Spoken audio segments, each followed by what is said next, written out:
íslenska pólitíkin. Nú erum við ennþá einhvern veginn bara að bíða og sjá hvernig þessi margum talaða valkyrjustjórn mun hegða sér. Já, svona... við sjáum nú þegar sko flokk fólksins eiginlega liðast í sundur. Já, rosalegt hvað að gerast þar. Hann núna í herferð á móti fjölmiðlum sem nú yfirleitt ekki góð pólitík. Uppskrift fyrir stjórnmálaflokk. Nei, þeir fjölmiðlar svo vondir að þeir spyrja spurninga. Það kemur í ljósa að þetta ekki stjórnmálaflokkur, þetta félagasamtök og hann hefur ekki að því virðist staðið við neitt af kosningalóðurinn sínum.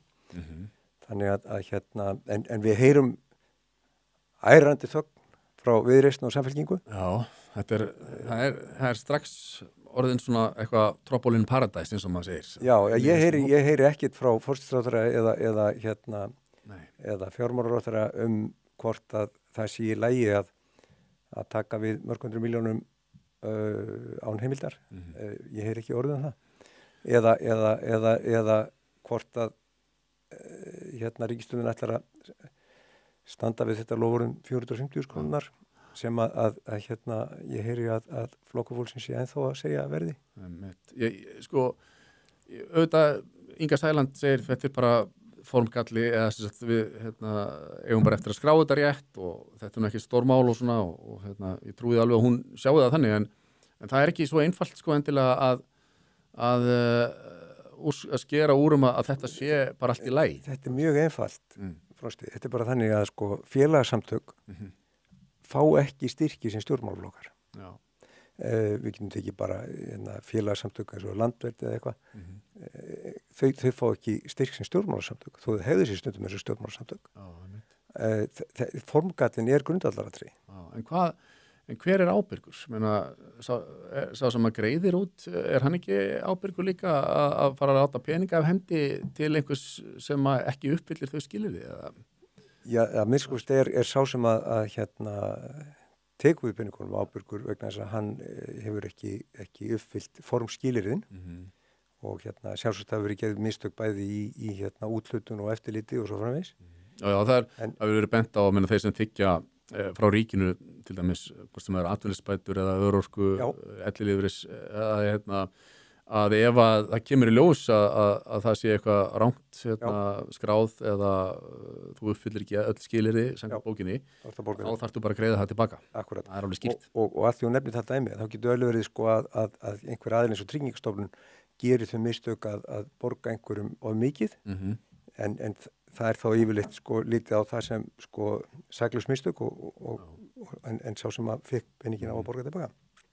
Þannig en mér veist Flokkur fólksins hafa farið mjög illa af stað. Já, og vera svolítið vandræðalegt sko og mál sem að þingmenn eða flokksmenn flokksfólksins hafa sko staðið beinlínis fyrir sko berjast gegn bókun 35 berjast gegn borgarlínu að það er bara um leið og kjöri hefur náð og þú ert komin í stólinn að þá breytist það bara eins og hendi sér veifað. Það er alltaf, maður er sjaldan séð svo skýrt sko hvernig stjórnmálamenn geta breyst eftir kjör eins og í þessu tilfelli. Þetta er mikill að þú varst að spyrja ríkisstjórnina og pólitíkinni heild að þá er þetta mikill veikleiki fyrir ríkisstjórnina að fara svona stað.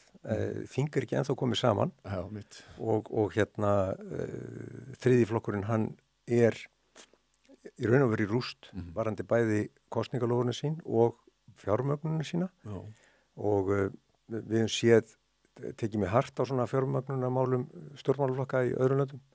Þannig að ég heldur sem ekki búin alveg að tæma þennan blikar. Og býtu nálinni með þetta? Nei.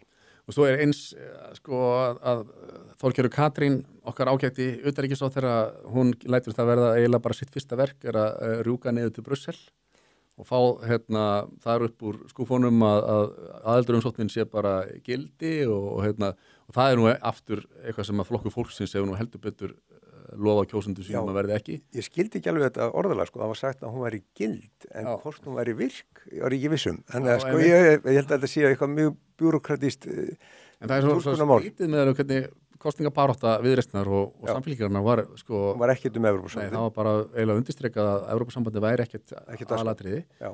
en þetta verður síðan einhvern veginn svona bara fyrsta verk, það að rjúka þarna neyrettir og En ég spyr bara, hvað græðum við á því að fara inn í Evrópusambandið? Vegna þess að við erum að sjá það að Evrópa í tilvistarkreppu og það viðurkennt bara, eins og ég segi, bara þessa dagana að fórustömmunum Evrópusambandsins sjálfs að sambandið sé og álfan sé í tilvistarkreppu. Hún að dragast inn í, óbreyttu enn meira inn í stríð sem ekki bara stundað af Rússum, heldur eru Norðurkóru menn komnir inn og Íranir eru með sína dróna þarna inni.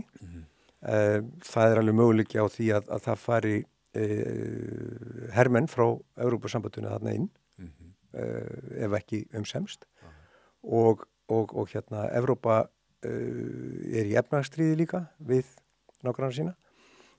Síðan Evrópa orðið þriðja heimsland í tækni vegna þess að það að banna gervigreind. Bílaiðnaðurinn ekki bara í tilvistarkreppu út af orkuverði og svoleiðis og út af bensín versus rafmagni, heldur út af hugbúnaði. Og hugbúnaðurinn, sko, hann í Bandaríkjunum og Kína. Og og ekki eru af hverju ættum að fara inn? Og til dæmis bara orkumál sem eru rosalega relevant í dag að það enginn að segja manni það að við þurfum nauðsynlega á regluverki Evrópusambandsins hvað varðar okkar orkumál að halda sko. Við sjáum nú bara þarna Hvammsvirkjun að það virðist vera að innleiðing á Evrópu tilskipun hafi þvælst svo rækilega fyrir kerfinu að verkefni sem að Landsvirkjun búið að vera undirbúa í aldarfjórðung stefnt í hættu.